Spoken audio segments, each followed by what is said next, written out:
Ever feel like your car dealership is pushing you to wait too long between oil changes?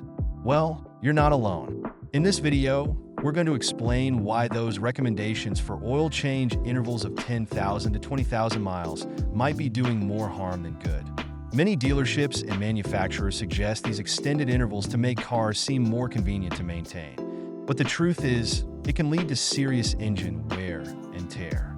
As oil gets older, it loses its ability to properly lubricate and protect your engine.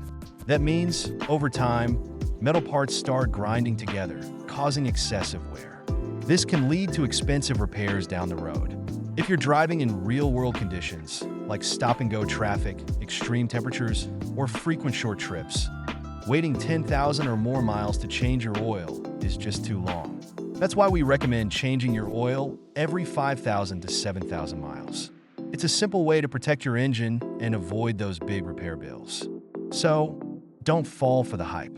Stick to regular oil changes to keep your car running smoothly for years to come. Subscribe for more car maintenance tips